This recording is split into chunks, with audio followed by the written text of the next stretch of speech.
La contribución más importante de Freud a la teoría de la personalidad es su estudio del inconsciente y su insistencia en que las personas están motivadas ante todo por impulsos de los cuales tienen poca o ninguna conciencia. Para Freud, la vida mental está dividida en dos niveles, el inconsciente y el consciente. El inconsciente a su vez tiene dos niveles diferentes, el inconsciente propiamente dicho y el preconsciente.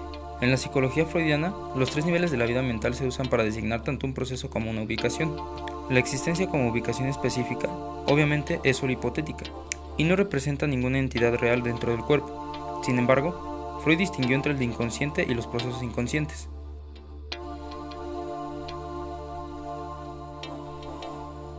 El inconsciente comprende todos los impulsos o instintos que van más allá de nuestra conciencia, pero que pese a ello motivan casi todas nuestras palabras, sentimientos y actos.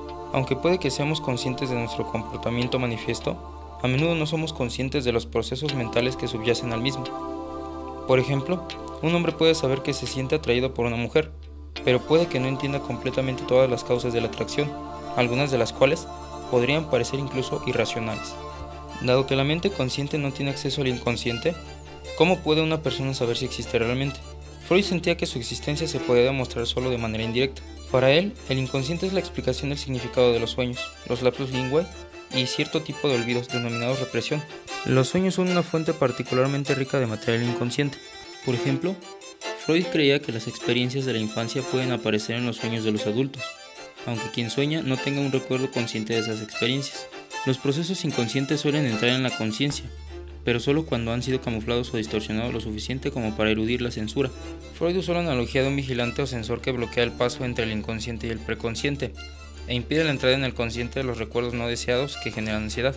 Para acceder al nivel consciente de la mente, primero estas imágenes inconscientes se deben camuflar lo suficiente como para pasar al preconsciente sin que el sensor inicial las advierta, y seguidamente deben eludir un sensor final que vigila el paso entre el preconsciente y el consciente.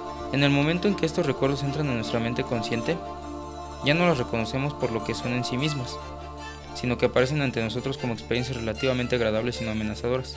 En la mayoría de los casos, estas imágenes contienen elementos sexuales o agresivos, porque en la infancia los comportamientos sexuales y agresivos se suelen castigar o reprimir. Con frecuencia el castigo y la represión generan ansiedad, y la ansiedad a su vez estimula la represión, es decir, fuerza la entrada de las experiencias indeseadas y cargadas de ansiedad en el inconsciente, como defensa ante el dolor que provoca esa ansiedad. No todos los procesos inconscientes, sin embargo, surgen de la represión de sucesos de la infancia. Freud pensaba que una parte de nuestro inconsciente procede de las experiencias de nuestros antepasados que han llegado hasta nosotros a través de cientos de generaciones de repetición. Freud denominó estas imágenes inconscientes heredadas herencia filogenética. La noción de herencia filogenética de Freud es bastante similar a la idea de Carl Jung del inconsciente colectivo. No obstante, existe una diferencia importante entre ambos conceptos. Mientras Jung concedía un papel preponderante al inconsciente colectivo, Freud utilizaba la noción de predisposiciones heredadas solo como último recurso, es decir, cuando las explicaciones basadas en las experiencias individuales no resultaban adecuadas, Freud recurrió a la idea de las experiencias heredadas colectivamente para llenar los vacíos que dejaban las experiencias individuales. Asimismo, Freud utilizó el concepto de herencia filogenética para explicar muchos otros conceptos importantes, como el complejo de Edipo y la ansiedad de castración.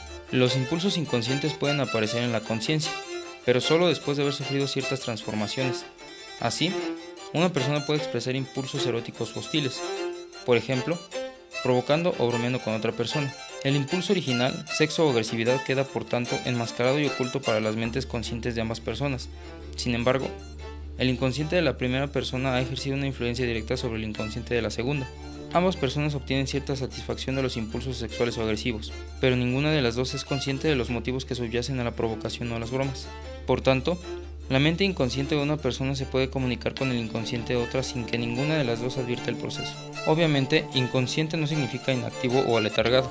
Las fuerzas del inconsciente luchan continuamente por pasar al consciente y muchas de ellas lo consiguen, aunque podría ser que no aparecieran en su forma original. Las ideas inconscientes pueden motivar y motivan a las personas. Por ejemplo, la hostilidad de un hijo hacia su padre puede enmascararse en forma de cariño ostentoso. Si se manifestara abiertamente, la hostilidad generaría demasiada ansiedad para el hijo. Por tanto, su mente inconsciente lo lleva a expresarla de manera indirecta, como una muestra extrema de amor y adulación. Como el fingimiento debe conseguir engañar a la otra persona, suele adoptar la forma opuesta de los sentimientos originales, pero casi siempre es enfático y ostentoso. Este es el mecanismo de defensa llamado formación reactiva.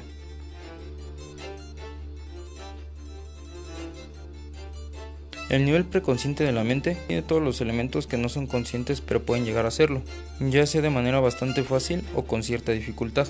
Los contenidos del preconsciente proceden de dos fuentes. La primera de ellas es la percepción consciente. Lo que percibimos permanece en el consciente solo durante un periodo transitorio y pasa rápidamente al preconsciente cuando el centro de atención se desplaza hacia otra idea. Estas ideas, que se mueven fácilmente entre el consciente y el preconsciente, están prácticamente libres de ansiedad y en realidad son mucho más similares a las imágenes conscientes que los impulsos inconscientes. La segunda fuente de imágenes preconscientes es el inconsciente. Freud afirmaba que las ideas pueden pasar sin que el vigilante sensor las advierta y entrar en el preconsciente camufladas. Algunas de estas imágenes nunca llegan a ser conscientes, porque si las reconociéramos como derivadas del inconsciente, sentiríamos aún más ansiedad, y esta ansiedad activaría el sensor final para que reprimiera las imágenes, forzando su vuelta al inconsciente. Otras imágenes del inconsciente consiguen entrar en la conciencia, pero solo porque su verdadera naturaleza es hábilmente disfrazada mediante el proceso de sueño, un lapsus linguae o algún mecanismo de defensa. La conciencia, que desempeña un papel relativamente secundario en la teoría psicoanalítica, se puede definir como los elementos mentales de los que somos conscientes en un momento cualquiera. Es el único nivel de vida mental directamente accesible para nosotros. Las ideas pueden llegar a la conciencia desde dos direcciones distintas. La primera es el sistema perceptivo consciente, orientado hacia el mundo exterior y que sirve como medio para la percepción de estímulos externos. Lo que percibimos a través de nuestros órganos sensoriales, si no supone una gran amenaza, entra en nuestra conciencia. La segunda fuente de elementos conscientes es el interior de la estructura mental e incluye ideas no amenazadoras procedentes del preconsciente e imágenes del inconsciente amenazadoras pero camufladas. Una vez en el preconsciente, evitan el sensor final y quedan bajo la mirada de la conciencia. Cuando llegan al sistema consciente, estas imágenes están muy distorsionadas y camufladas, y a menudo se manifiestan en forma de comportamientos de defensa o elementos de sueño. En resumen, Freud comparaba el inconsciente con un amplio vestíbulo en el cual diversas personas, con una gran energía y de dudosa reputación, se mueven sin orden, acosándose entre sí y luchando sin cesar por entrar en un salón contiguo más pequeño. Sin embargo, un atento vigilante protege el umbral entre el vestíbulo y la sala pequeña. Este vigilante tiene dos maneras de impedir que los no deseados escapen del vestíbulo: devolverlos hasta la puerta o expulsar a quienes consiguieron entrar clandestinamente en el salón. El efecto en cualquier caso es el mismo: impedir a las personas amenazantes y alborotadoras que aparezcan ante la vista de un importante anfitrión que está sentado lejos al fondo del salón detrás de una pantalla. El significado de la analogía es evidente. Las personas en el vestíbulo representan las imágenes inconscientes. El pequeño salón es el preconsciente y sus habitantes representan las ideas preconscientes. Las personas que se encuentran en el salón pueden o no aparecer ante la vista del importante anfitrión que representa la conciencia. El portero que vigila el umbral entre las dos salas es el sensor inicial que impide que las imágenes inconscientes se hagan preconscientes y hace que las imágenes preconscientes vuelvan al inconsciente rechazándolas. La pantalla que protege al importante anfitrión es el sensor final e impide que una gran parte de los elementos preconscientes lleguen a la conciencia. Suscríbanse.